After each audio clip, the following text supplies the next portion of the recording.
when we say that a President Obama might be a Muslim, it's not in the sense of religion, but in the sense of loyalty. I think there's a fair case to make that he's oriented on an Islamic view of the world order, that it be dominated by Islam. And here's some indications from his interviews that show that he actually might be a Muslim for real. So here's how we'll begin. In 2004, Barack Hussein Obama came to national attention. In 4 short years, he rose from obscurity to President of the United States. He rose in 4 short years as a demographic leader, someone who was raised possibly for the purpose of bringing Islam into the White House. Here, he is pictured with his family in Indonesia, where he spent a good number of years. That's his mother, Anne Dunham, his sister, her name is Lola Sotero, or Maya, and his stepfather is named Lolo Sotero. And Barack Obama's name was Barry Sotero in Indonesia. Here's a picture of the family. And then if we just give it a second, it goes to, that's him with his grandfather, his mother, his sister, Maya. And this is the Indonesian school records, which show that his name was Barry Sotero in Indonesia. It's not that controversial really, except to say that he really was immersed in Islam or Islamic cultures growing up. Here he actually describes. I've known Islam on 3 continents. That includes Africa. So the part where he lived in Africa is controversial. Was he born in Kenya? He says no, but there he says 3 continents. Before coming to the region where it was first revealed. Break of in Indonesia, of Muslims. But my father came country. I know because I am one of them. Here he's describing. But my father came from a Kenyan family that includes generations of Muslims. As a boy, I spent several years in Indonesia and heard the call of the azan at the break of dawn. He's a very romantic view of Islam, a very, very romantic view of Islam. Here his wife actually says that he was born in Kenya.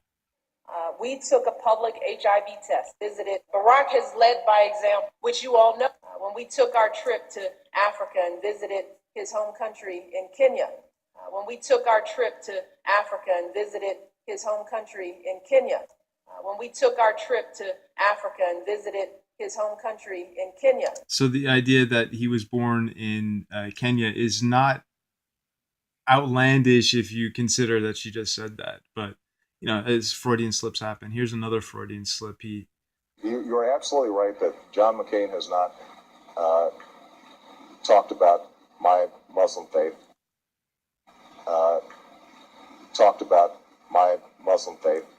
He corrects himself and says Christian faith, as he does in another interview. We'll do that in a second. But my father came from a Kenyan family, because I am one of them, in their families. Many other Americans have Muslims in their families or have lived in a Muslim majority country. I know because I am one of them. Okay, so he keeps saying, I mean, here he is in Islamic garb. And then it's not to get, we're not getting so crazy. Here he is again in Islamic garb. Here he's, now if you listen to the way he refutes the claim that he's Muslim, he actually stutters when he does it. It's really very interesting. So it's more of that Freudian slipping. Newsweek poll shows that 12% of America believes that you're a Muslim, and 26% believe. Notice how he's like nodding his head yes, up and down. 26% believe you were raised in a Muslim home. A lot of misinformation. So he's nodding his head yes, up and down. It's Freudian, but he's nodding his head yes to the claim.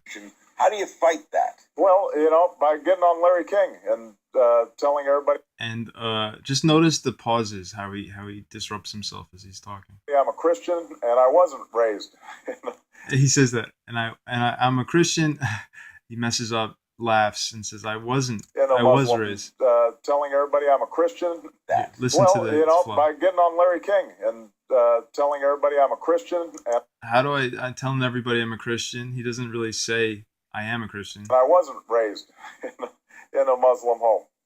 And pledge allegiance to the flag and all the things that have been reported in these emails are completely untrue and have been debunked again and again and again. So all you can do is just tell the truth and trust in the American people that over time they're going to know what the truth is. You just have to go back just for a second, just because if you notice how he laughs while he's saying it, it really is, it's just interesting. It's not like, oh, he's a Muslim. It's not quite that, but there is some validity to the question, especially when he doesn't say I am a Christian and he says this is how I refute that I am a Muslim. It's like the sentence structure is interesting. King and telling everybody. How do you fight that? Well, so how do you fight that is the question. By getting on Larry King and telling everybody I'm a Christian. Telling everybody, okay. And I wasn't raised in a Muslim home. Okay, and he laughs when he's saying that I wasn't raised in a Muslim home. He goes, okay, he also flubs during his inaugural swearing-in ceremony where he says faithfully. He messes up the words faithfully. Will to the best of my ability. And will to the best of my ability. Preserve, protect, and defend the Constitution of the President of the States faithfully. And I will execute the office of President to the United States faithfully. And I will execute the office of President of the United States. President of the United States faithfully. So he Faithfully, the President. He messes up the faithfully. And I will execute faithfully the office of President of the United States. President of the United States faithfully. It's just interesting that he would mess up the word faithfully. The science behind the way the technology used to anyway, I won't get into that. But here's President Obama bowing to the King of Saudi Arabia.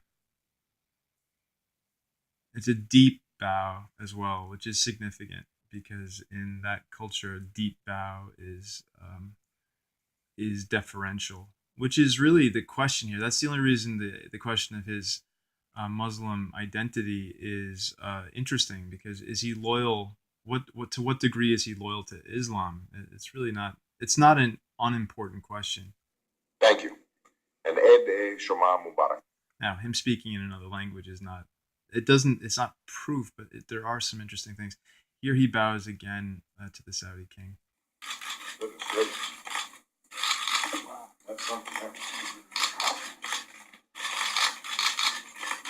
And he says, "Goodness gracious." So it's something. Dismissing that he's a Muslim outright is really not founded, especially when you consider that we don't really know his biography intimately, and that he appeared suddenly. This man is very rich, and the Islamic world is very rich. He appeared suddenly on the American stage as a presidential candidate and won enormously with full media support. And it's a question as to how deeply is the Islamic billionaire class woven into the establishment of the United States.